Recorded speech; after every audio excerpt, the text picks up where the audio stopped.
Well, welcome to the Perry Stone YouTube channel. Give us a thumbs up if you enjoy the teaching, and also subscribe to the channel.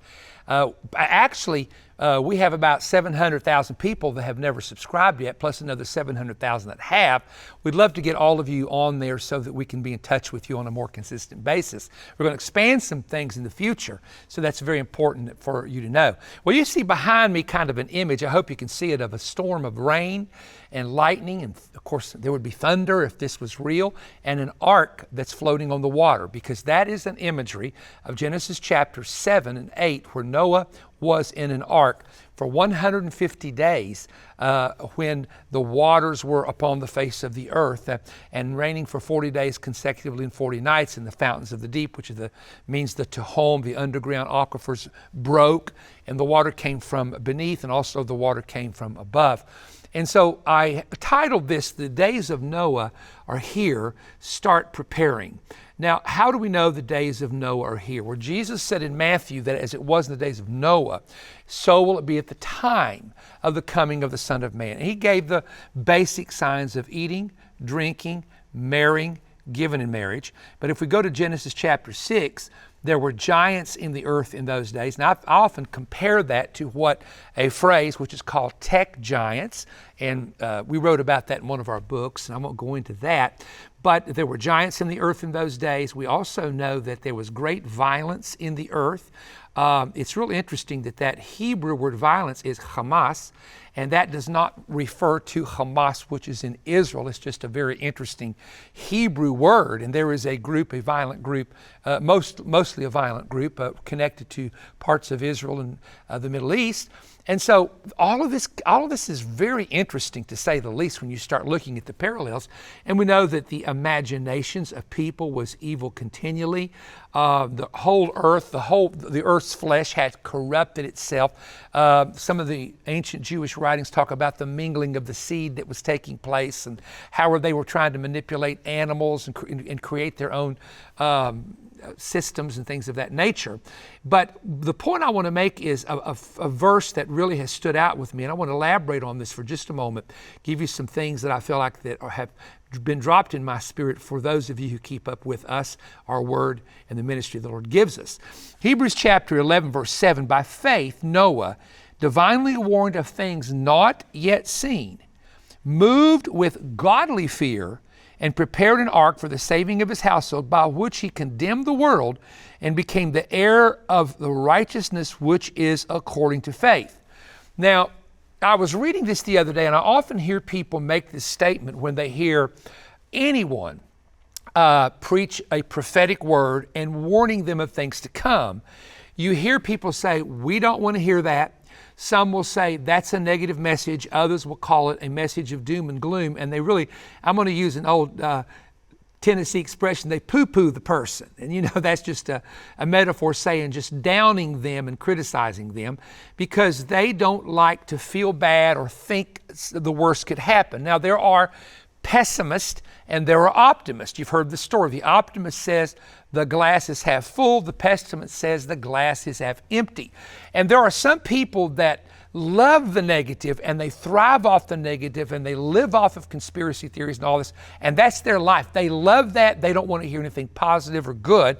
On the other hand, there's people that so much love the positive and the good, they just don't want to hear anything that would disrupt their routine or their comfort zone.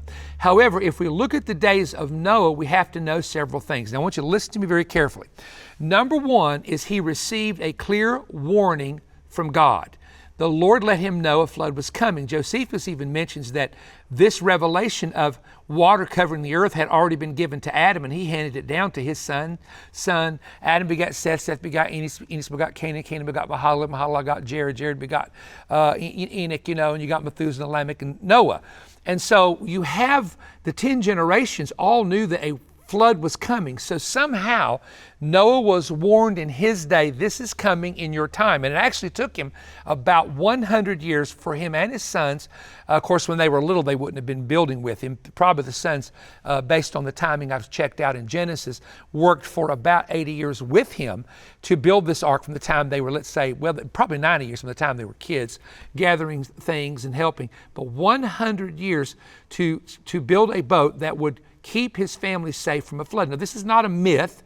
This is an actual narrative that's true.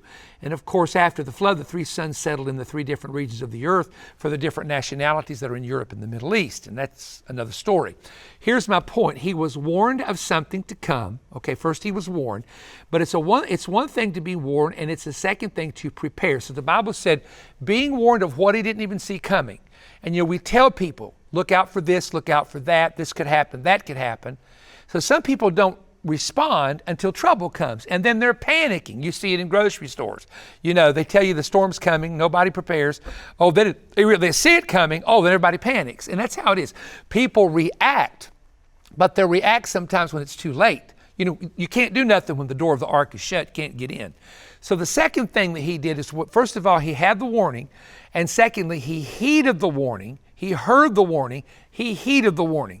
That means that he prepared. The Bible said he prepared an ark for the saving of his house. The third thing I want to issue here in this particular study is that he also had a plan of escape. And the ark was an entire plan of escape. And if you've read the story in Genesis 6, 7, and 8, you'll know what I'm talking about, how the ark preserved them in the time of a universal flood. So he prepared, but he planned. There was a plan. And sometimes you don't need to just randomly say, I'm moving, and leave your house sitting there, get in the car and try to go somewhere. You have to plan things out. You have to pray and plan. Pray and plan. And God is into planning. If someone says, well, I just take one day at a time, sweet Jesus. You have to trust him one day at a time. But I've always said, live as though the Lord could come today, but plan as though he might not be here in your lifetime. And that's a good way of thinking. Now, the final thing I want to tell you is this, that God gave him a sign of what was coming, and his name was Methuselah, because his name meant when he dies, it will come. And Methuselah died the same year the flood came.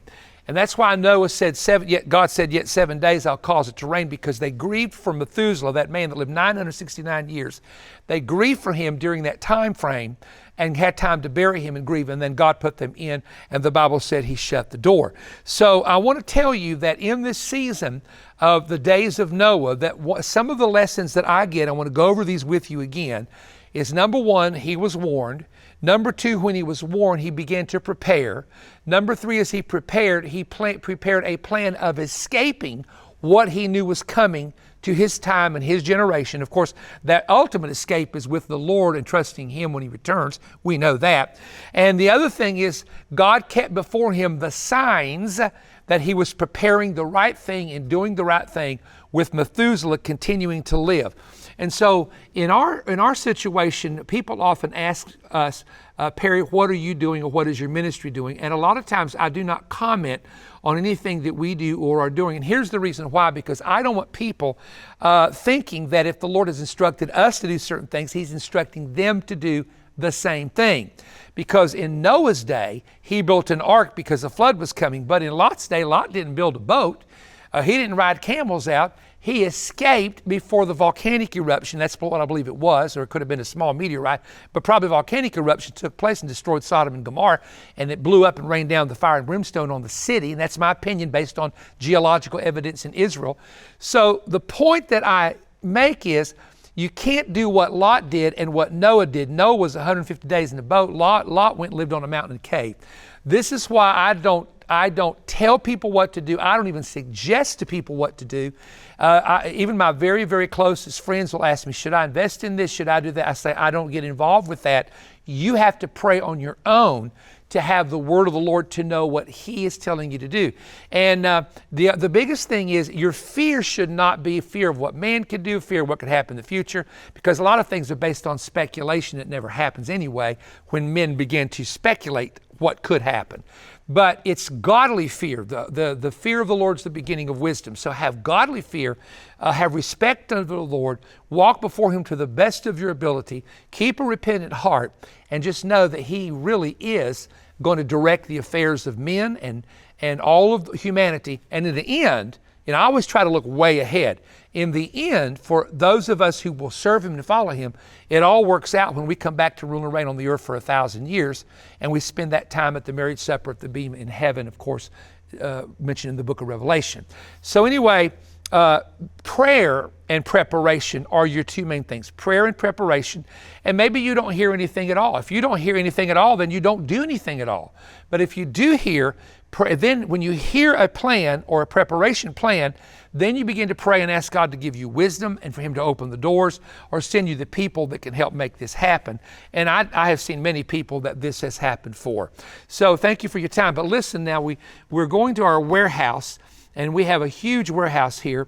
And I walked in there one day and I said, you know, there's no sense in this material that we have worked hard on sitting here. I may have 4,000 of one kind of book left over, 6,000, 2,000. So what we're going to do is while they last, we're going to make some material available on our YouTube channel. And so be watching for some of the new material that's coming out. And when we run out of these, we don't intend of reprinting or redoing. So if we run out and you watch the video, the best thing to do is contact the ministry, or we will send you a letter that it's no longer available if we do run out of that particular book or item. But we have so many resources that we want to make available to you. Perrystone.org is filled with resources. You can go there. Perry Stone Ministries Facebook page, you can follow us. And also I want to thank the many partners for partnering with us. We have a great partners program. It's fantastic. And we have a lot of benefits for our partners strike force that no one but partners receive. They have their own Facebook page, by the way. And we also update things, and we have a devotional and all that kind of thing for partners who are part of the Partners Strike Force, who love our ministry and believe in our ministry. My wife and I have been married going on 41 years this next year. Well, this year actually, it'll be April of next year, I should say. And I've been in the ministry 46 years from the time I was called to preach. And we have fought many battles. We have seen outright demonic assaults and demonic attacks. And at times the Lord will tell us just keep your mouth shut and let me fight. And boy, He is... You don't want to fight with God. Fighting with a person is one thing, but fighting with God, you don't want to put your boxing gloves on with Him. His are made of iron, and whoop, you'll feel it when he punches, you know. But thank you for your prayers and support, and keep watching the YouTube channel. God bless you. Of Angels. When you order this book, Perry is including a new 2-audio CD teaching set, Defeating Satan's Toughest Attacks. Perry will reveal how to deal with depression, oppression, and suicidal thoughts, and how to defeat the spirit of the double curse. Order the new book and audio CD set online at perrystone.org or call the toll-free number 1-888-21-BREAD. That's 1-888-212-7323 and ask for offer number ANG131. You may also send a donation of $30 or more and request offer ANG131. The address is Perry Stone, P.O. Box 3595, Cleveland, Tennessee 37320. We look forward to hearing from you soon.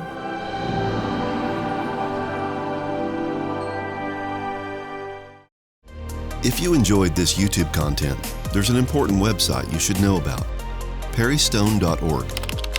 Perrystone.org is an essential resource for the latest books, audiovisual presentations, and digital products from Perry Stone Ministries. Resources that cover the same kinds of topics discussed in the program you just watched. Stop in and see all that's available at perrystone.org.